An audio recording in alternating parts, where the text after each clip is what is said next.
जय माँ पीताम्बरा, जय माँ बगलामुखी, जय श्री महाकाल, सद्गुरुदेव भगवान की जय। मैं मनीषा, आप सभी साधक भक्त वृंद को मेरी तरफ से प्रणाम है। मैं आपकी अंतर्हृदय में बसी उस भगवती, उस भगवान को मैं प्रणाम करती हूँ और आशा करती हूँ माता की कृपा से सब बहुत कुशल मंगल होंगे। मैं अपने गुरुजी श्री रविंद्र मानकर जी के द्वारा दीक्षा प्राप्त करी हूँ और मैं सावंगी जिला बैतूल मध्य प्रदेश माता की शक्ति सिद्ध पीठ से जुड़ी हुई हूँ। ये एकमात्र ऐसे शक्ति सिद्ध पीठ है जहाँ पे गुरुजी के द्वारा फ़ोन के माध्यम से दीक्षा की प्राप्ति होती है। और जब आप बहुत दूर बैठे रहते हैं उसके बावजूद भी आपको गुरुजी के साथ पल पल जुड़े रहने की सौभाग्य प्राप्त होती है। और कई भक्तजनों ऐसे हैं जो गुरुजी के द्वारा फ़ोन के माध्यम से दीक्षा प्राप्त करके साधना पद्धति में एक एक करके अनेकों बाधाएं उनके जीवन से हट चुकी है और वो साधना मार्ग में आगे बढ़ चुके हैं। उनमें से मैं भी एक ऐसी भक्त हूँ, एक ऐसी शिष्या हूँ जो बहुत दूर बैठे गुरुजी के द्वारा फ़ोन के माध्यम से दीक्षा प्राप्त करते हुए अपनी साधना करते हुए मैं माता की भक्ति में आगे बढ़ रही हूँ। आज मैं अपने अनुभव की जो क्रम है उसमें एक और पड़ाव आगे बढ़ी हूँ और मैं आप सभी से एक नए अनुभव को आपके साथ साझा करने जा रही हूँ। मेरे साथ जो घटना घटी है, जिस माध्यम से मैं जब गुज़र रही थी, उसके बाद जब मुझे गुरुजी का सानिध्य प्राप्त हुआ, उनसे दीक्षा प्राप्त हुई और इन सभी घटनाओं से पहले मेरे जीवन में एक बहुत ही गहरा बहुत ही पीड़ादायक समय मैंने व्यतीत किया है और जो अपने आप में बहुत कठिन था और अपने आप में एक ऐसी परिस्थिति मेरे जीवन में विकट रूप में उपस्थित हो गई थी जिसका मुझे कोई सरल उपाय नहीं दिख रही थी।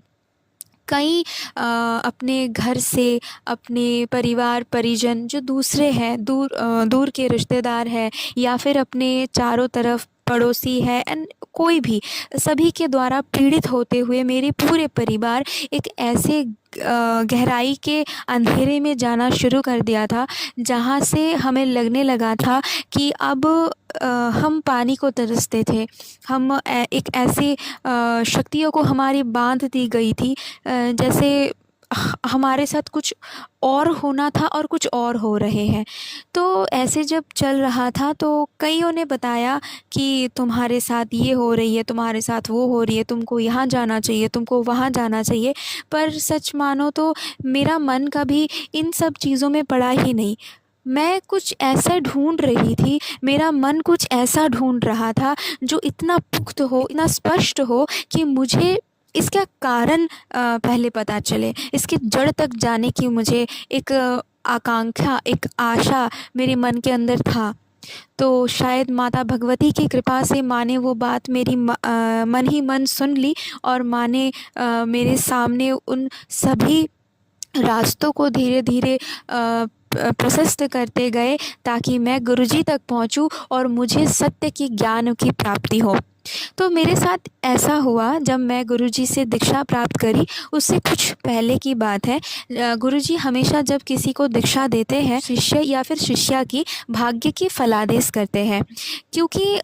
जो शिष्य या फिर शिष्या या फिर जो साधक भक्त गुरुजी से दीक्षा लेने आते हैं या फिर माता की साधना करना चाहते हैं, वो हर किसी के जीवन में एक हर अलग अलग परिस्थिति में वो आते हैं और उनकी ग्रह दशाएं अलग होती है, उनकी ग्रह की स्थिति अलग होती है, पीड़ाएं अलग होती है। उसी के आधार पर, उसी पीड़ा के आधार पर गुरुजी मंत्र प्रदान करते हैं और फिर उस मंत्र की उपयोग से, उस मंत्र की अनवरत उच्चारण से, जाप से उस भक्त के जीवन में चमत्कार होता है और माता की आशीर्वाद उस भक्त को प्राप्त होती है। ठीक उसी तरह जब गुरुजी ने मेरे भाग्य की फलादेश की, उसमें मेरे जो कुंडली था उसमें राहु की कुछ पीड़ा थी, जिसके चलते मेरे कालसर्प दोष बन रहे थे और उस दोष के कारण मेरे साथ सब कुछ हो रहा था। और मैं एक ऐसी अवधारणा में जी रही थी कि कोई पर्टिकुलर एक इंसान मेरा क्षति कर रहे हैं, मेरे अहित चाहते हैं। पर बात तो ऐसा था कि भले ही हम उस पर्टिकुलर इंसान को हरा दें, पर कोई और नया उत्पन्न हो जाएगा, क्योंकि मेरे कुंडली में ही काल बैठा हुआ है। तो गुरुजी ने मुझे समझाए और वो मुझे ये आदेश दिया कि क्यों ना हम उस भगवती, उस महाकाली का आवाहन करें, उस भगवती की शक्ति की आवाहन करें जो काल से भी परे है, जो किसी भक्त की, किसी पुत्र की, किसी संतान के जीवन से काल को ही ख़त्म कर दे। तो फिर हमारे जीवन में हर नए दिन कोई अलग अलग इंसान ना उत्पन्न हो जाए जो हमारे अहित चाहता हो। इसी तरह गुरुजी ने मेरा जो कुंडली है उनकी विश्लेषण की, विचार किए, उस पीड़ा का कितना असर मेरे जीवन में है और मेरे जीवन के साथ क्या क्या घटित हो रहा है। उस तरह विचार विमर्श करने के बाद गुरुजी ने मुझे मंत्र प्रदान किए। यूँ तो जब हम दीक्षा ले लेते हैं तो गुरुजी का जो साधन शक्ति है, उनका जो शक्ति है, यानी कि गुरु तत्व की जो शक्ति है, वो हमेशा हमारे साथ होते हैं और उनकी सुरक्षा हमारे साथ अनवरत होता है, जो एक अदृश्य रूप में हमेशा हमारे साथ होते हैं और जो हमें हर तंत्र मंत्र, किया धरा, मारन, वशीकरण, उच्चाटन सबसे हमारी रक्षा करते हैं। जब हम गुरु दीक्षा की प्राप्ति हो जाती है तो हमारे ऊपर कोई तंत्र मंत्र काम ही नहीं करता, क्योंकि हमारे पास गुरुजी के दिया हुआ सुरक्षा घेरा होता है, उनकी शक्ति होती है। और जब गुरुजी हमें सुरक्षा घेरा की मंत्र प्रदान कर दी तो उस मंत्रों की भी मैं अनवरत जाप करती रही, जिसके चलते मैं अपने आप में एक सुरक्षा महसूस करने लगी। एक ऐसा हमेशा ऐसा लगता है कि कोई है जो मेरी हमेशा सुरक्षा कर रही है। तो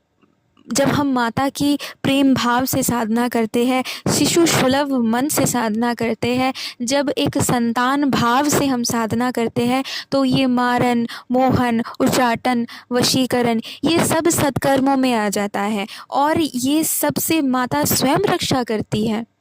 क्योंकि माता तो है ही भगवती, माता तो है ही माँ, जो अपने पुत्र को, अपने संतान को अपने आंचल में छुपाती है और उनकी हमेशा रक्षा करती है। तो मेरे जीवन की एक अलग अनुभूति था उस दिन जब मैंने सब कुछ सुना, सब कुछ जाना गुरुजी से। इस पर्टिकुलर चीज़ के बारे में जब मुझे पता चला कि कोई एक इंसान नहीं है जिसके अगेंस्ट हम इस युद्ध को लड़ रहे हैं, ये तो हमारे भाग्य है, हमारा कर्म है, जिसके लिए हमें ऐसा ग्रह दशाएं प्राप्त हुई है, ऐसे योग प्राप्त हुआ है जिसमें पीड़ा हमारे काल के रूप में हमारे कुंडली में वर्तमान है, जिसके लिए हमें सिर्फ माता भगवती के आराधना, साधना और उनकी चिंतन करने से ही मुक्ति प्राप्त हो सकती है। तो मैं सभी से आग्रह करूंगी, अगर किसी के जीवन में किसी को भी लगता है, किसी भी साधक भक्त वृंद, किसी भी हमारे गुरु भाई बहनों, कोई किसी को भी अगर ऐसा महसूस हो रही हो कि हमारे जीवन में कोई और है जो हमें दुख पहुंचाने की कोशिश कर रहे हैं, कोई और है जो हमारे ऊपर क्रियाएं कर रही है, कोई और है जो हमें नुकसान पहुंचा रहे हैं, तो ये कोई और नहीं है, ये हमारे